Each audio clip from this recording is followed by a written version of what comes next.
Hello everyone, welcome to 284 News. I'm Ron Grant, coming to you live and direct from Tortola in the Virgin Islands. It is Journey to Elections 2023. Joining us today is the at-large candidate under the National Democratic Party banner, Dr. Kedrick Pickering. We'll be right back after a quick commercial break. There are many ways to enjoy life, like so many ways to count on Popular. Rashford made it. Manchester United have come from behind to lead. At home or on the go, watch CCT Live. Download our app and carry your favorite TV shows, news, or live sports anywhere you go. Visit cctvvi.com/live, select your package, and tune in. Welcome back. Thank you for joining us. Hello everyone, welcome back. I'm Ron Grant, coming to you live and direct from Tortola in the Virgin Islands. Journey to Elections 2023. As promised, I am today joined by Dr. Kedrick Pickering, one of the at-large candidates under the National Democratic Party. Dr. Pickering, welcome to our platform and thank you for your time, sir. Thank you for having me. You are back under the umbrella of the National Democratic Party, contesting as an at-large candidate in the upcoming general elections. For the persons who may not know, believe it or not, who is Kedrick Pickering? Yeah, so I am first and foremost a God-fearing man, if I may simply put it that way. I'm a father, a grandfather, a husband. I am an uncle to about 7 or 8 nephews, most of whom I have helped to raise in one form or another. I live in the same place where I was born and where I grew up. I live on the same piece of land, actually, where I was born and grew up. My home is my home. I live in Long Look, where I've been a part of the community ever since. I go to the same church. My children all went to public school in the Long Look area. And I still live there, and I've been involved in everything related to the community from as far back as I know myself, and I will continue to do that for as long as I have health and strength, one form or another. All right, you have been the representative or served in the past as the representative of the 7th District. You are now an at-large candidate. I want to talk about that process and the decision in seeking an at-large representation versus the district. But if you remember, Ron, I had a public meeting in Long Look on the 6th of April 2022, in which I announced that I would be returning to the political arena. Yes. And at that stage, the intention was to seek to represent the 7th District again. The events of 28 April changed the entire landscape of the British Virgin Islands. And over the months following, with everything that was happening in the country, you know, various persons said to me that that I should consider running at large, since I have already had such a wealth of experience, especially on the regional and international scene, that I should consider running at large so I could speak to the bigger issues that have been facing the country. And I thought about it, you know, over several months, discussed it with various persons, and eventually I came to the position where I said to myself, you know, I can use the experience that I've had as a district representative to serve the country at large in a more meaningful way. Not only do I have representational experience, in-depth knowledge and understanding of how the parliamentary process works, in-depth knowledge of how to represent persons, but when you add that to all the other factors and the knowledge and experience I've gained traveling, you know, worldwide representing the BVI, it gives me more leverage and opportunity to speak to those issues that now face us, especially in the aftermath of 28 April. All right. Now, Dr. Pickering, in canvassing and speaking to a lot of the residents, when it comes to the candidates, we often do research and get the public's perception. Of course, you have an opportunity to perhaps really counter some of the misconceptions, I would call them, that persons may have of you. We have heard that you, outside of the district, if persons don't know you, they find you unapproachable. What do you think of those sentiments when you hear people referring to you as perhaps unapproachable? You know, I've heard it myself. I don't know if I can make myself over. You know, perceptions are oftentimes very significant and very important. But I've lived a life in a community where I'm a part of the community. I've had 2 public professions. You know, I like to tell people I don't have any dogs in my yard. I don't have any locks on my gate, and people, you know, invariably can shout me from the road or knock on my door. You know, I've been a practicing physician in this country for over 37 years. You know, so the people who don't know and say that, you know, I don't know if I necessarily can say one thing or another, and you know, it is what it is. Okay. You know, it is what it is. There's a term that you are often referred to, and I don't know where it came from. I don't know if you know where it came from, but many persons in the community have labeled the term Cuban. Are you a Cuban? Where does that come from? Oh yeah, it's an interesting thought. No. And do you find it derogatory? Absolutely not. You Okay. know, my father was born in Cuba. Okay. My father, you know, in a historical context, my grandfather was one of those persons who traveled far and wide to the Dominican Republic and to as far as Cuba as many persons from these islands did in the turn of the 20th century. And my grandfather spent some time in Cuba. And from what I learned is that my grandfather had a relationship with my father's mother, and she died. And my grandfather was coming back to the BVI, and so he brought my father with him, who was then 7 years old when they returned back in 1927, 1928, somewhere around there. So that's the origin of the, of the term, you know.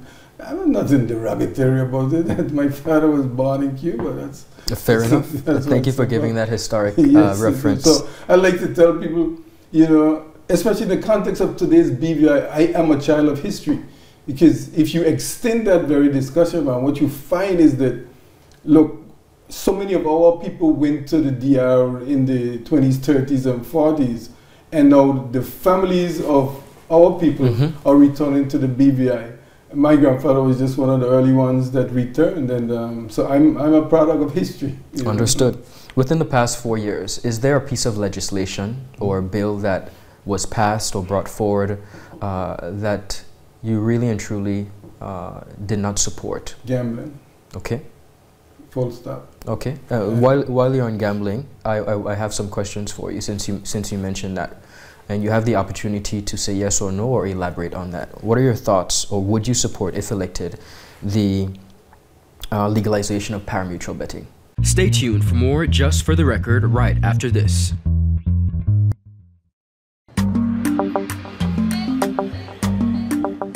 Yo, everything good there? Aye. This thing got me one way, daddy. What do you mean? Ever since I hook up with this thing, can't eat, I can't sleep. This is the first thing I touch it when I reach home. What do you really? Hey, this ain't like you, you know. Dad, this thing got me staying home, keeping out of trouble me. Wow. What your name is? Shit. I talking about my CCT life. Don't worry about missing your favorite series, sports, news, and local programming.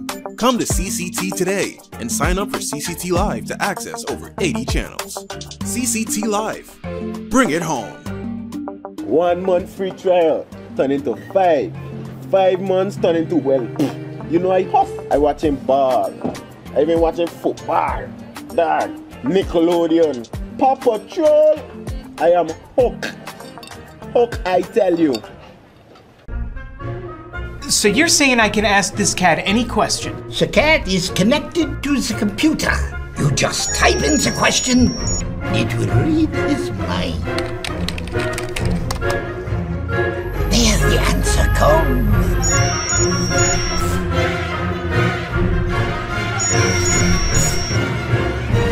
You're the man!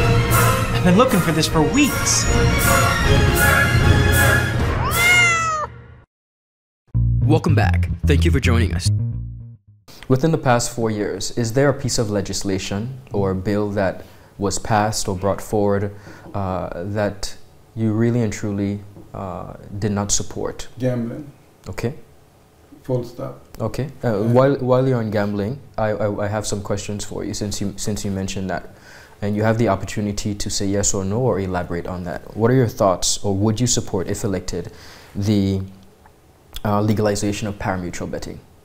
No, the gambling thing is something that I have to look at what the legislation was in detail and try to see, you know, I'm not going to say that I'm going to try and change what has happened, because I haven't heard any public uproar saying that the public was so much against the legislation. I have my own thoughts, and had I been in the House, I knew how I would have debated it, you know, one form or another. You asked specifically about a piece of legislation that I wasn't. You wasn't in favor of? I wasn't in favor of that. Okay. But, you know, to say that, you know, I'm going to get a platform to go and reverse it, absolutely not. That's not what I'm saying. The issue of parimutuel betting is a very interesting one, because I was on the other side of the divide when the legislation was being proposed with respect to the same issue, because it is the only way to make horse racing in the BVI sustainable. Correct. And so there were pros and cons that evolve around that discussion. And when you're a legislator, you know, you have to look beyond your own personal feelings, your own personal beliefs. And as long as you're not compromising your value system, your principles, there are things that you have to do that are in the best interest of the country. The gambling, you know, as an issue is something that I wouldn't have necessarily supported, but the issue of parimutuel betting in the context of which it was being proposed was something that I think had merit and that was worth looking into, and still worth looking into, if you're going to make horse racing in the BVI sustainable. You know, and I looked at, you know, the various arguments to and for, and it's something that my thought processes will continue to evolve on that subject. All right, the legalization or decriminalization of marijuana. Interesting question, you know, because as I follow the debates, both locally, regionally, and worldwide, you know, these are difficult issues. Now, when you talk about legalization, you have to be very specific in your question, because there are two aspects to the issue of cannabis. There's the issue of recreational cannabis, and there's medicinal cannabis. Correct. And the two are not one and the same. You know, they're two completely different issues. And I think that's where sometimes I was and will remain a great proponent for medicinal cannabis. No questions asked. Because from a scientific point of view, there's no question that there's great benefits. And the research is now in abundance with a number of different drugs that are being developed from the cannabis sativa plant that can be beneficial to humans.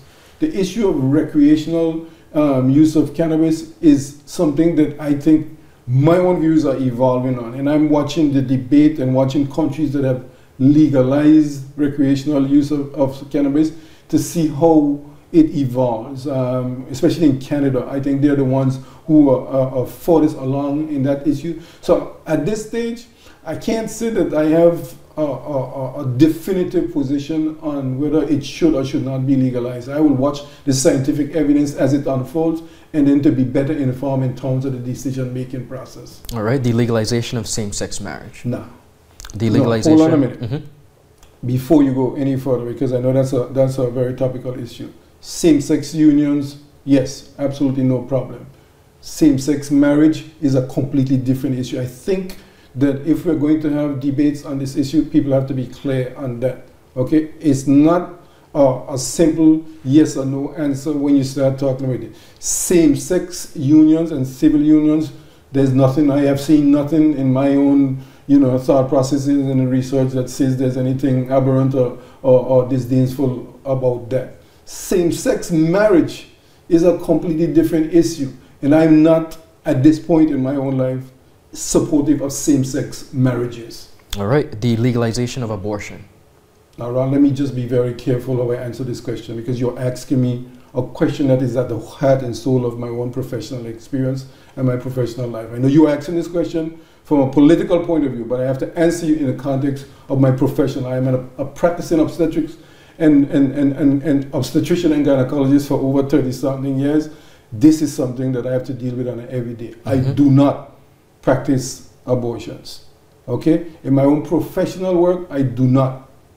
But I am a medical professional, and I know that there are situations where we have to sign off on the issue of termination of pregnancy, which is in first and foremost in the interest of saving the mother's life.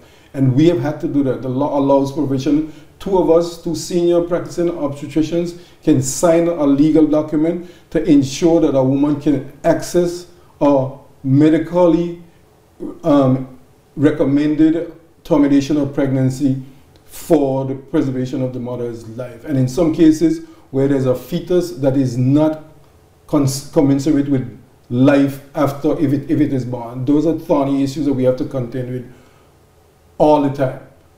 The issue of a woman's choice, that's a completely different issue, okay? And I do not have any issue with a woman's right to choose what she wants to do with her body.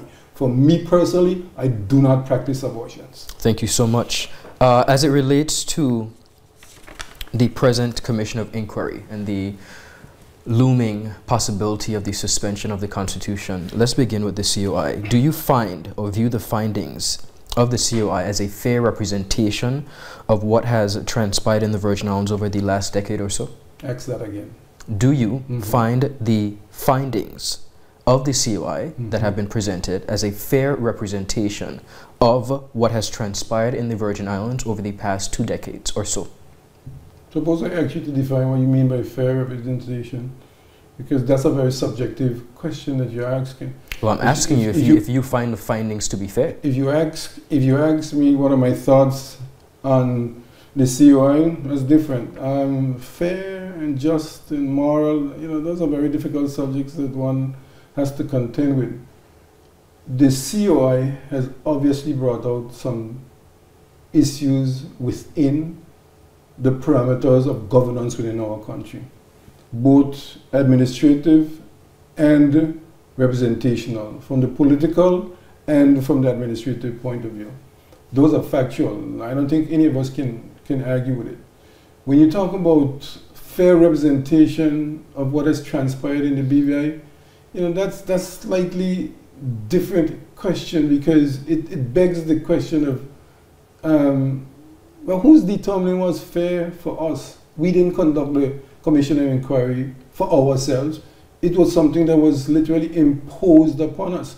It was conducted by the United Kingdom government, by one person, okay, under the remit of what they thought were the parameters that they want to see. That's a different issue, and I don't know that that can be fair when it is being done for us, by persons who don't necessarily understand our own way of living. So that's different. But if the issue is, are there merits to the Commission of Inquiry and the findings that we need to work on? Absolutely. We need to ensure that we build a system that provides for each and every one of us a way of life that we feel we are getting, a fair representation for us as individuals, first and foremost, not necessarily defined by what others think about us. Thank you, sir.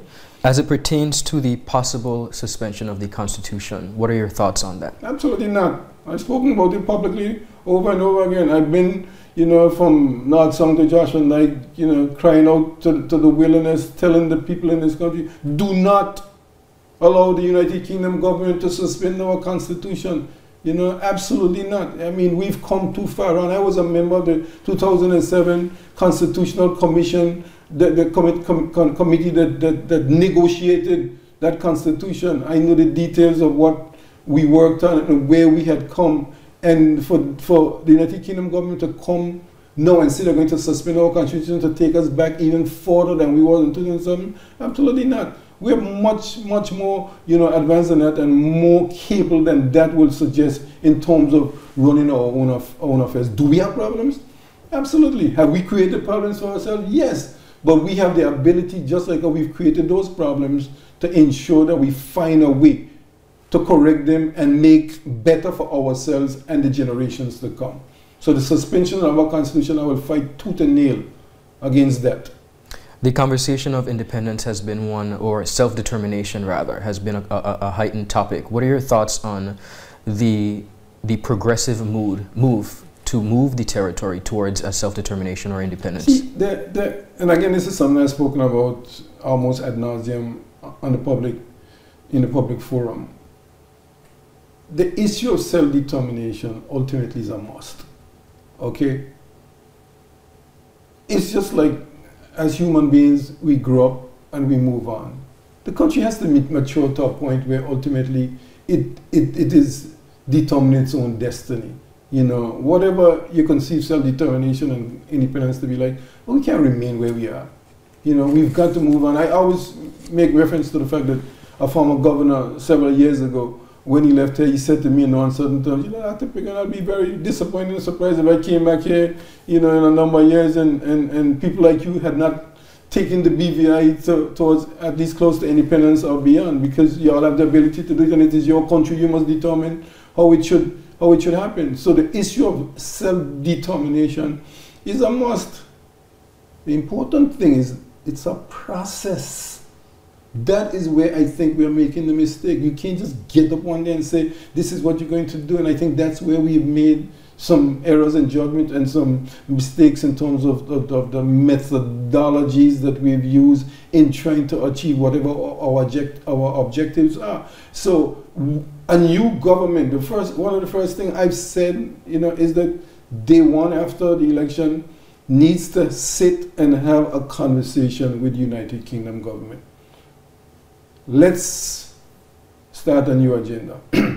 Let us have a different relationship. Let us look each other in the eye and say, okay, here's where we are. These are the pros, these are the cons, these are the mistakes we've made, but we have strengths also. We need help to move this country forward. How are you willing to help us? But let's have a dialogue, let's have a conversation. And that starts now during the electoral process, that people understand the necessity for electing persons who have the ability to do exactly that. Because our relationship with the United Kingdom matters. We're not going to fix all these problems that we have, especially some of them that are time sensitive. On our own, we are going to need help. So even in the specific areas of technical expertise, in the judiciary, in the fields of engineering and accounting, okay, or areas that we need professional help if we're going to make way forward in the various areas that we need to make those giant steps. We can't do it on our own because we don't necessarily have the human manpower resources, neither do we have the capital to do it. So help us. And if I may even take it a step further on, our neighbors, the United States Virgin Islands, gets tremendous amount of financial help, aid, grants from the United States. Correct. And to solve majority of their problems. But look, we've been doing this stuff on our own, but we've come to an impasse now where we have got to say, look, we need some help. Just like when, in my profession, there are cases where people are ill and we don't have the services at the hospital to offer. We have to call somewhere to say we're going to send you a patient, even to the UK sometimes to get advanced treatment that we don't offer. We're at that stage in our development. We need to have that discussion and say, we need some help in these areas. How can you help us? One of the things that we have long heard, persons are essentially saying, okay, well, this individual, I'll take you for example, and others are included in this, they've served us already, they had an opportunity. How long exactly, and correct me and give me the exact time, how long have you served officially in elected office? 20 if you years. could remember. 20 years. I did 5 terms. Okay, 5 terms. Yeah. For the persons who would say to you, and you may have heard this, you may have not, Dr. Pickering, you've served, we appreciate your time, but we think that time has passed. What do you say to those persons? Stay tuned for more Just for the Record right after this. Yep, that's me. You're probably wondering how I got here. My name is Kamal Haynes. Most of you know me from 284 News, but now you get to see me in a different light on my very own show called Health is Wealth. We have Joel Turnbull. I don't want you to arch your back when you're pulling down. Milton McLean. First of all, right, your footwork. Stephen Payne. That was a 9 out of 10. I know you got the service down pat. Steve Augustine. You did a pretty hard workout today, so perhaps... And as you can see, it's actually you're feeling it. Alonzo Boynes. Taekwondo. Adam Murrows. I'll speak as if you're an absolute beginner. I am an absolute beginner. You are an absolute beginner. And Seth Graham. It bites. It will bite. Get your water, get your fruits and veggies, and experience a wealth of knowledge about getting healthy.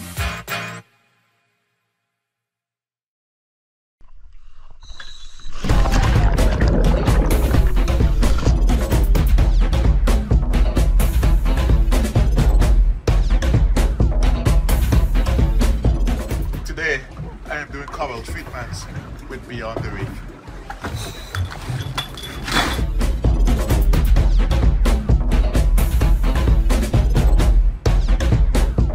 Today, we are doing shark research. So today, we are doing whale research with Beyond the Reef. And wherever I go, I take CCT with me because my life is unlimited.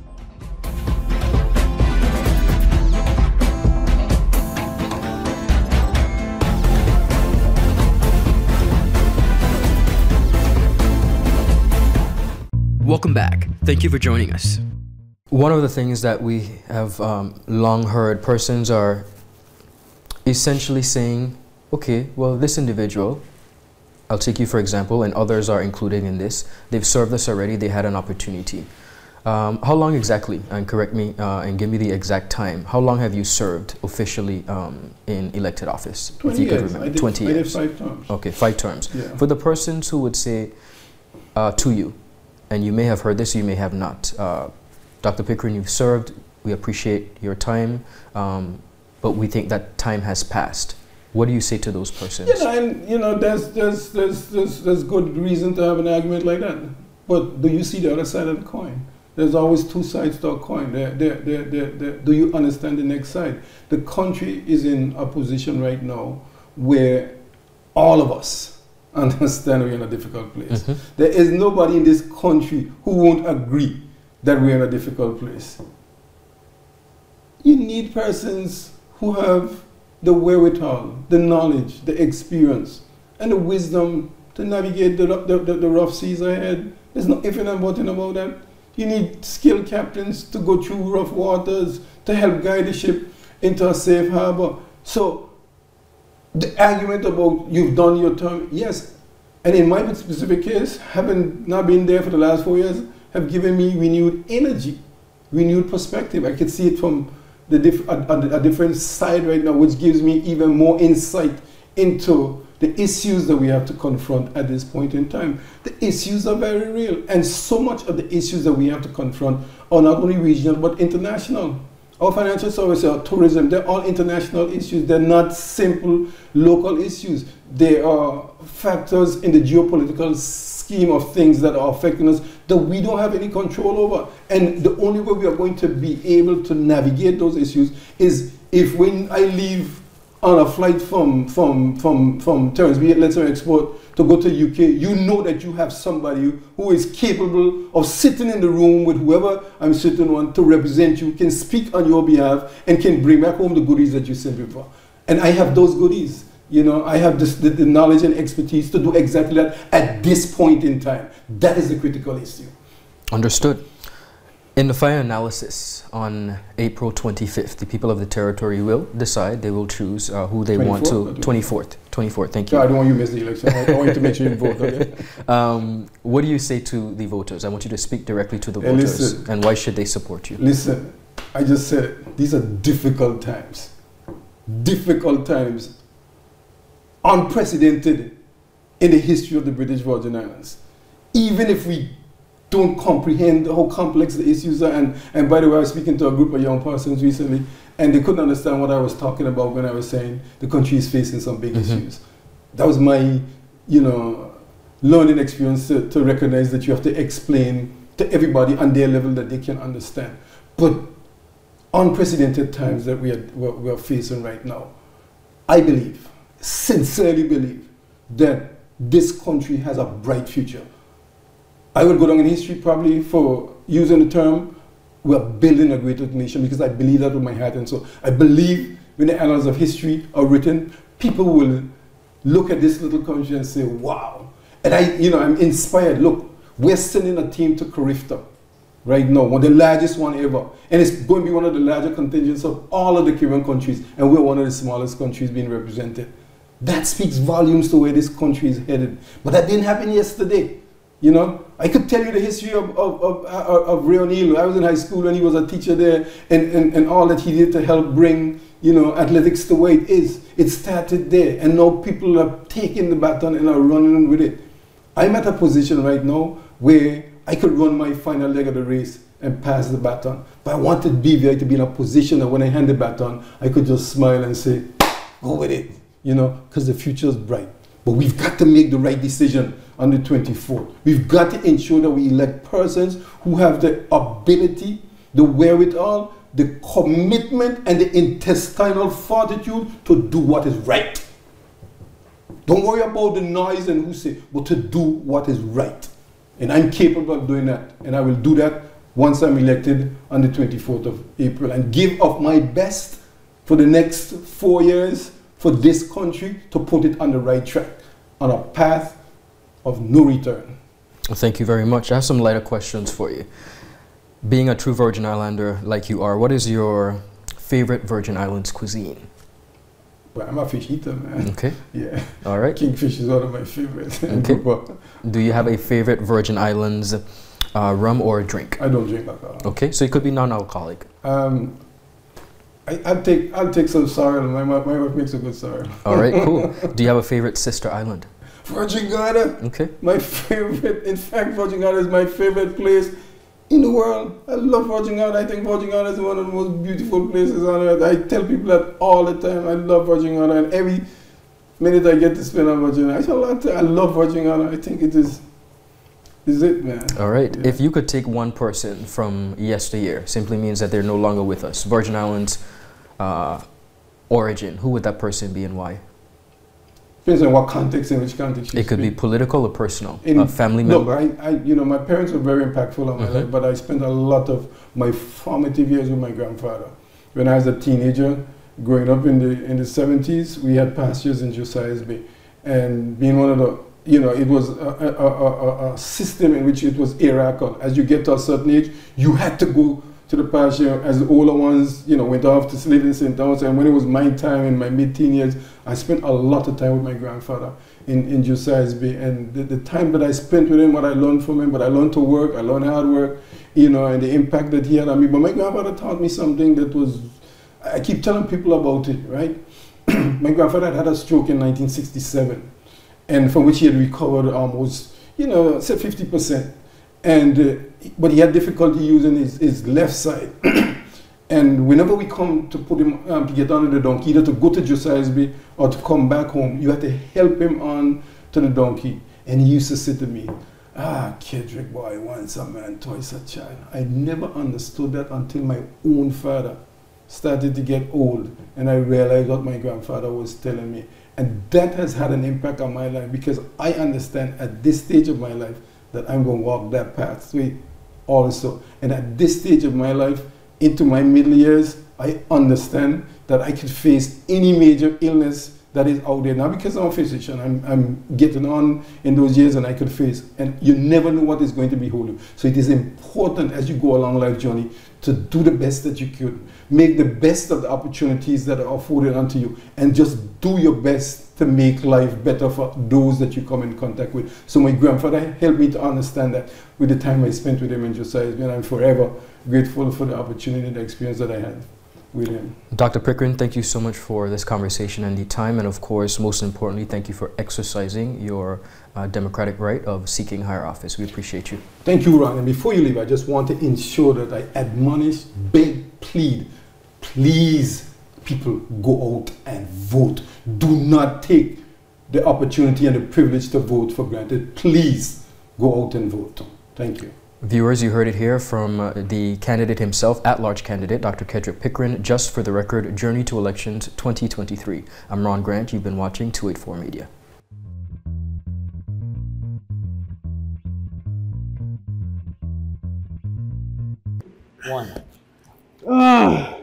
Yep, that's me. You're probably wondering how I got here. My name is Kamal Haynes. Most of you know me from 284 News, but now you get to see me in a different light on my very own show called Health is Wealth. We have Joel Turnbull. I don't want you to arch your back when you're pulling down. Milton McLean. First of all, right, your footwork. Stephen Payne. That was a 9 out of 10. I know you got the service down pat. Steve Augustine. You did a pretty hard workout today, so perhaps... And as you can see, it's actually you're feeling it. Lonzo Boynes. Taekwondo. Adam Murrows. I'll speak as if you're an absolute beginner. I am an absolute beginner. You are an absolute beginner. And Seth Graham. It bites. It will bite. Get your water, get your fruits and veggies, and experience a wealth of knowledge about getting healthy.